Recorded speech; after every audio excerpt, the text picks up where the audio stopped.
காலத்தே பயிர் செய்யினா, பயிர் செய்யறது காலத்துல பயிர் செய்யணும்.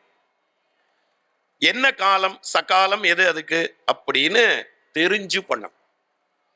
பெண் குழந்தைகள் எல்லாம் நாத்து மாதிரி, நாற்றங்கால் இருக்கே, இந்த நாற்றங்கால் மாதிரிதான் பெண் குழந்தைகள் எல்லாம். விதைச்சு விதையிலிருந்து பூமிய பொழந்துண்டு முளைச்சு வந்துடும்.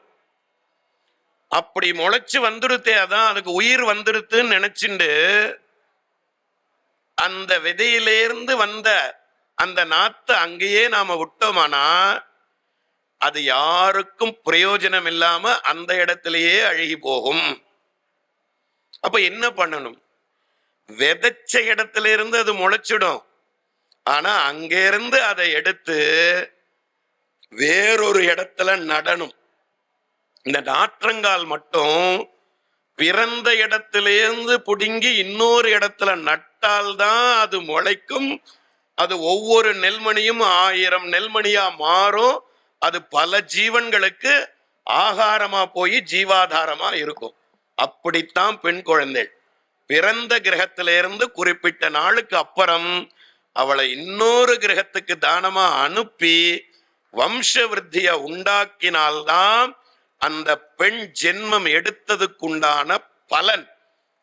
இன்னொருத்தருக்கு அடிமையா இருக்க நான் விரும்பல, என்ன சார் விவாகம் கல்யாணங்கிற பேர்ல என்ன அடிமைப்படுத்த பாக்குறா, அவன் சொன்னதை கேட்கணும், மாமியார் சொன்னதை கேட்கணும், மாமனார் சொன்னதை கேட்கணும், இதெல்லாம் எனக்கு தேவையா? நான் படிச்சிருக்கேன், கை நிறைய சம்பாதிக்கிறேன், சுதந்திரமா இருக்கேன், நான் பாடி என் வேலையை பார்த்துட்டு போறேன், இதெல்லாம் எனக்கு தேவையில்லாத கமிட்மெண்ட்ஸ் எனக்கு வருது. இந்த மாதிரிலாம் வசனங்கள்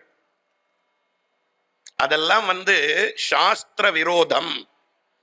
விவாகம் அவசியம் பண்ணிக்கணும், காலத்துல சகாலத்துல பண்ணிக்கணும். செட்டில் ஆயிட்டு பண்ணிக்கிறேன், என்ன செட்டில் ஆறதுன்னு தெரியலையே. சிங்கிள் பெட்ரூம் வீடை வாங்குறான், போறலன்னு டபுள் பெட் வேணுங்கிறான்.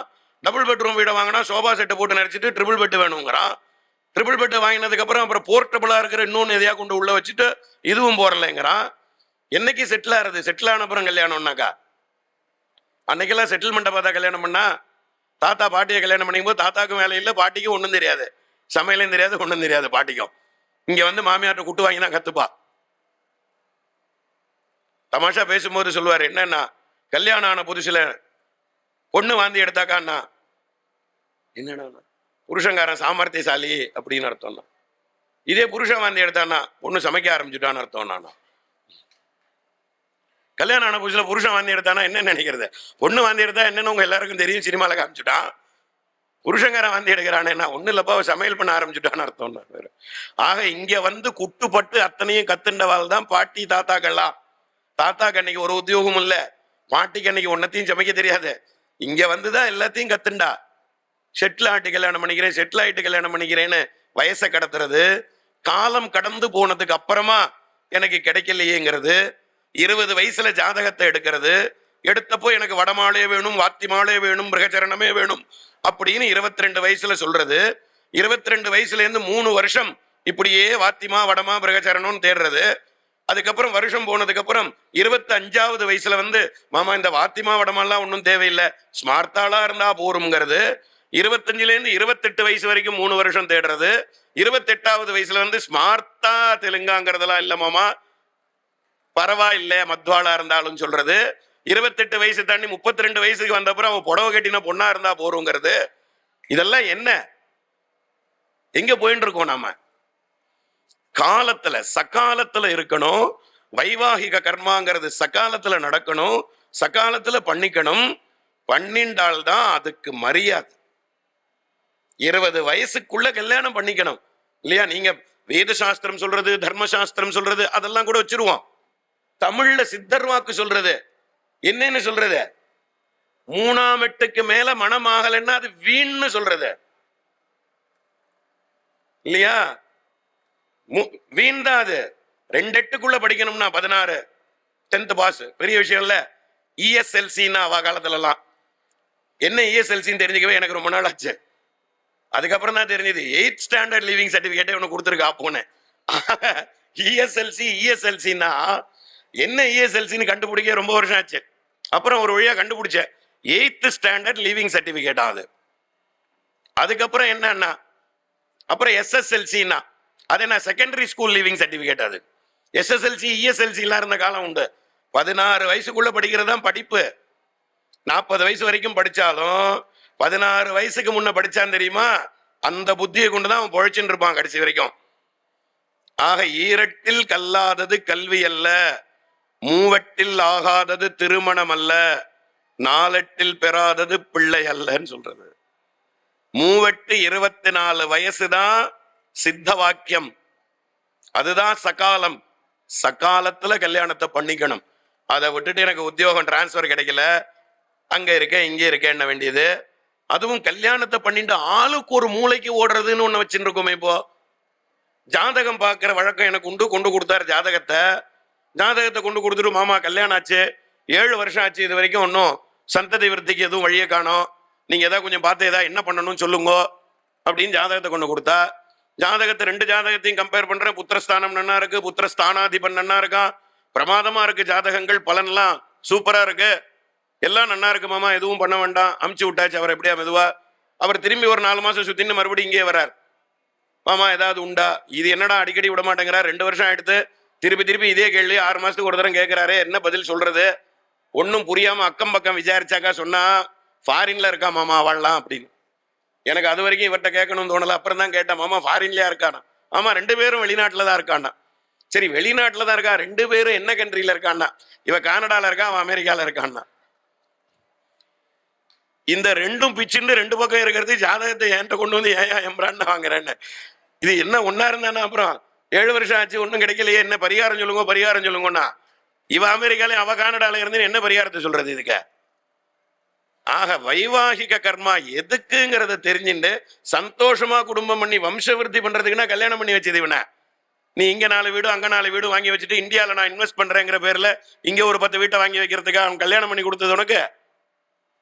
கல்யாணத்தோட பர்பஸை புரிஞ்சுக்கணும், பெரியவாளோட மனசை புரிஞ்சுக்கணும். அவள்லாம் எவ்வளவு ஆத்தங்கத்துல இருப்பா, அவள்லாம் எவ்வளவு சிரமத்துல இருப்பா அப்படிங்கறதெல்லாம் புரிஞ்சுண்டு வாழ்க்கை வாழணும். இன்னைக்கு இருக்கிற இளைஞர்கள்லாம் எப்படி இருக்கா, செட்டில் ஆறேங்கிறான், அதுங்கிறான் இதுங்கிறான், இன்னும் எல்லாம் வேண்டாததா இருக்கு. நான் சொன்ன மாதிரி அனாவசியங்களா இருக்கு எல்லாமே. அத்தியாவசியம்ங்கிறதே தெரியல. எது அத்தியாவசியம்? வேண்டியதை படிக்கணும், காலத்துல கல்யாணம் பண்ணிக்கணும், நல்ல சந்ததிகளை பெற்று வளர்க்கணும், வயசான காலத்துல பெரியவாளை கொண்டு போய் எங்கேயும் விடாம காப்பாற்றணும். இதெல்லாம் தான் தர்மம், இதெல்லாம் தான் அத்தியாவசியம். இதை விட்டுட்டு நான் வண்டியை வாங்கணும், வாகனத்தை வாங்கணும், வீட்டை வாங்கணும்னாக்கா அதெல்லாம் என்ன பண்ண போறது, எத்தனை காலம் வர போறது, வராது. ஆனா நம்ம வாழ்ந்த வாழ்க்கை இருக்கே, இது ஆச்சந்திர தாரகம் வரும். இந்த பூமியில சூரியனும் சந்திரனும் இருக்கிற வரைக்கும் அவ அப்படி வாழ்ந்தாங்கிறத இந்த பூமி சொல்லும். அப்படி ஒரு வாழ்க்கைய வாழணுங்கிற ஆசையில தான் சக்காலத்துல சரியான வயசுல நல்ல அத்தியனம் பண்ண ஒரு வரனை தேடி இந்த அபிதாஸ்ரீங்கிற கன்னிகைய ஹரிபிரசாத் சர்மா நாளைக்கு கன்னிகா பிரதானம் செய்து கொடுக்க போறார். அவருடைய இந்த ஏகவிம்சதி குல உத்தாரணம் அவருக்கு கிடைக்கணும். சத்குலத்துல பிறந்த இந்த கன்னிகைய யுவராஜ சர்மா ஸ்வீகரிக்க போறார். இவ வாத்துக்கு போற நேரம் அங்க இருக்கிறவா எல்லாரும் இவளை தூக்கி வச்சு கொண்டாடும்படியான ஒரு வாழ்க்கைய இவ நிச்சயமா வாழணும். அதுக்கு பகவான் எல்லா வகையிலையும் அவ 2 பேருக்கும் துணை நிற்கணும்னு எத்தனையோ உபன்யாச கர்த்தாக்கள் எவ்வளவோ விஷயங்களை பேசுவா.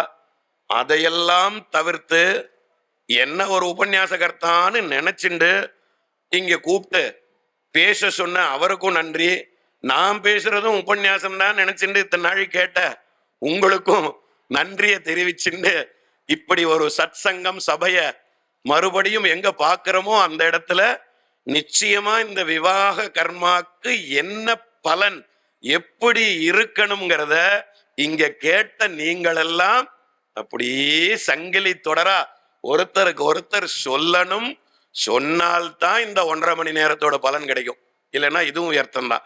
ஆக இப்படி ஒரு உபன்யாசத்தை ஏற்பாடு பண்ணினதுக்கு நன்றியை சொல்லிண்டு உங்க எல்லாருக்கும் மகத் ஆசீர்வச்சனமா பகவத் கிருபையால எல்லாரும் சத்தா சந்தோஷம் எப்பவும் சிரிச்ச முகத்தோட இருக்கணும். அந்த முகத்துல இருக்கிற சிரிப்பு இருக்கு, அதுக்கு ஈடானது எத்தனை கோடி, எத்தனை ஆயிரம் கோடிகள் இருந்தாலும், எத்தனை ஆயிரம் கோடி வந்தாலும் இந்த முகத்துல இருக்கிற சிரிப்புக்கு நிகர் ஆகவே ஆகாது. மந்தஸ்மிதம்னு அம்பாள் ஓவரா சிரிச்சுட்டா என்ன ஆகுமா? அதிர்ந்து போயிடும் பூமி. அதனாலதான் புன் சிரிப்புன்னு அம்பாளை மெதுவா உதட்டு அப்படி லேசா சிரினா அது போரும், மந்தஸ்மிதமா இரு போரும்னார். அந்த மந்தஸ்மிதத்துக்கு 100 ஸ்லோகம் எழுதினார் மூக்கர். மந்தஸ்மிதம் இருக்கே, மந்தஸ்மித சதகம்னு மூக்க பஞ்சசதியில, பஞ்சசதி 500 ஸ்லோகத்துல அம்பாளோட புன் சிரிப்புக்கு மட்டும் 100 ஸ்லோகம் எழுதினார் மூக்கர். அப்படின்னா அது எவ்வளவு வேல்யூபிள் அந்த சிரிப்பு. அந்த சிரிப்பு உங்க எல்லார் முகத்திலையும் சதா சர்வகாலமும் இருக்கும்படியா பகவான் அனுகிரகிக்கணும்னு பிரார்த்தனையோடு முடிக்கிறேன்.